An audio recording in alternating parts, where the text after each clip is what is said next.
Hello and welcome to the Texas Truck Channel. My name is Brian, and this week we have the 2022 Hyundai Santa Fe XRT. And what is the XRT trim? Well, it is an appearance package that gives you the look of off-road ability, but gives you zero mechanical advantages in terms of off-road. There's no ride height changes, there's no powertrain changes. This one's all-wheel drive, but you can get it in two-wheel drive. That's a $1,700 option to go between the two. But you get the look of it. You get the black painted wheels, you get the side steps. They look rugged even though they're really not helping you off-road. And then you do get the skid plate in the front that I doubt is entirely functional, but I'm sure will help keep you from scraping the bottom of the radiator a little bit, which is good. What you do get is a ton of value. And I want to make sure that we're really clear with that. That's what I'm most impressed with here. This one as spec, and it's a press car, keep in mind, is $35,000. And that's with all-wheel drive, and that is the only option, is the all-wheel drive. But you get a ton. You get the giant nav screen, which Hyundai is great and known for. Oh, there's a chicken over there. This one happens to have the naturally aspirated 2.5 four-cylinder, which I'll be honest, really isn't enough for this. If you're just doing around town, slow speed stuff, it's not bad, but if you're doing highway merging, it's slow enough you need to think about it before you jump out in a small gap. Now, the good news is you can get the 2.5 turbo, which gives you about 100 extra horsepower and torque. This one with the natural aspirated is 191 horse, 181 torque, and the turbo I believe is about 291 or 295, depending on which model. We've driven the 2.5 turbo in a lot of Hyundai Kia products, and it is really, really good. Not that this four-banger is bad, it's just got a lot to pull around. So, like we said, we do have H-track. You do get the cool looking roof bars, which I think is really a cool look. And I'm actually really impressed because there is zero wind noise from these. I've not heard anything in the cabin from this. And historically, I've had issues with roof racks in the past that have done that. So, giving it a look, this one's covered in blue, which is a great look. You get the blacked out grille instead of the high silver look or the chrome look with these buttons right here. These button heads. So that looks pretty sleek. It matches the wheels really well. Good appearance package. Working with 18s on Kumos. These are 235, 60 18s. Really quiet tire, a lot of grip. Haven't had it in the rain yet, but we've had this tire before. It's been quite good. Let's check out the back. From the rear, you do get a power lift gate with actually quite a bit of storage. Really happy with that. You've got buttons to lower the second row. You've got under panel storage in the rear. Okay, you've got your jack. More storage right here. Look at these cubbies in here. These bins, that's huge. The underfloor storage is really, really good. I'm happy with that. Some brands would put a third row back here to make this work, to check a box. Hyundai's done the right thing with this one and left it, which is really good storage. And the second row has got a lot of room as well. Adults are comfy back there.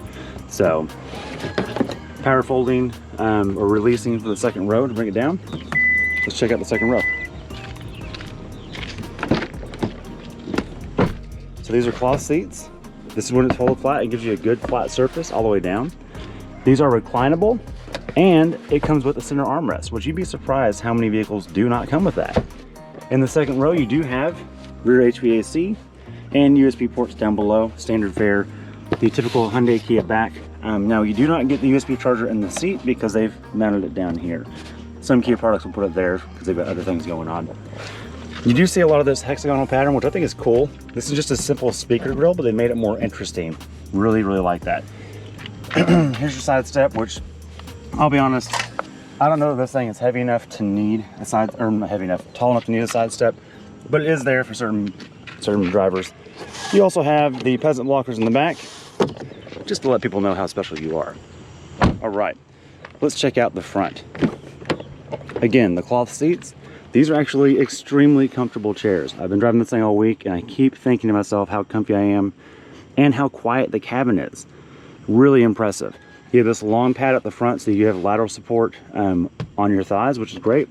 The bolstering is really thick foam, so a lot of different body types are supported here, and it breathes very well. Some cloth seats don't breathe, these do. You've got a good you've got the same speaker grill, and you also have the cup holders here on the door panel, as well as the center console is big and deep. Plenty of room with this tray to drop in there. This center stack is pretty cool. Dual cup holders, right? High and low. You can close this one. I kept wondering where the phone charger was. You see the indication that there is one here. Turns out it's right there. It drops into a trap door and charges right there on that back panel. Now I wonder, as phones get bigger and bigger, how that's going to work in the future, but as of now it's doing great.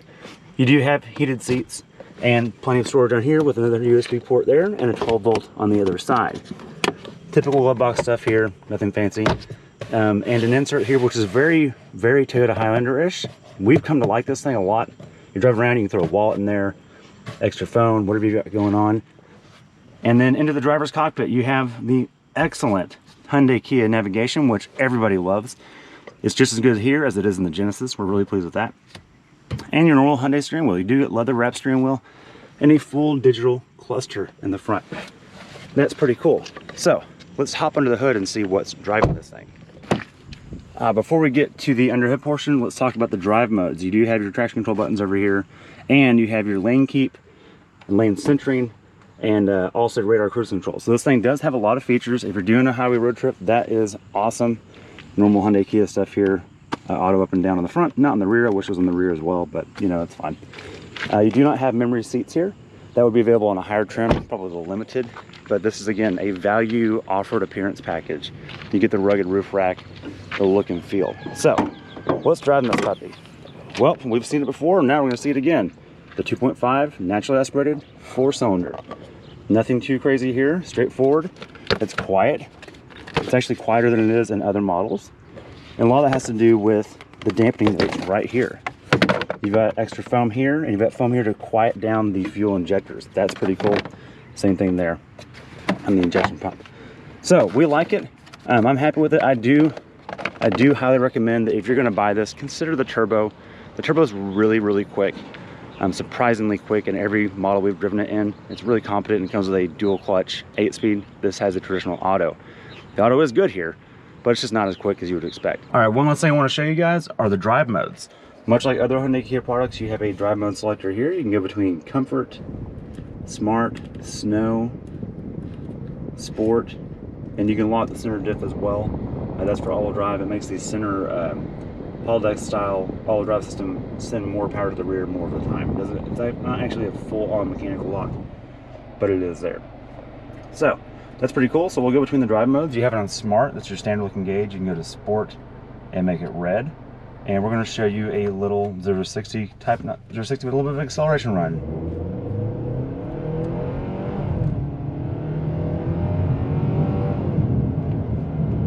So it's not terrible. We've had it into the mid 8s on 0 to 60. I'm sure the magazines can do a little bit better, but being naturally aspirated, that's just what we're getting on the street. So good to know. And just keep in mind, the turbo is probably the one I would choose, but I'm also a heavy-footed driver, so keep that in mind. The normal driver is probably totally fine with this. So with all that covered, if you're looking for a family-friendly value model that has the look of the rugged outdoorsness and the ability, honestly, to go down any state park road, at least in Texas you're trying to go to, check it out. It's worth it. The all-wheel drive's good. It's quiet, it's comfortable, and it gets mileage, not great mileage, but for as big as it is, it's not terrible. And it's just a good, comfy, quiet place to be. Something to be said about that. Thanks for watching the Texas Truck Channel. My name is Brian, and be sure to come back later for more on Hyundai Kia products. We've got plenty of them coming.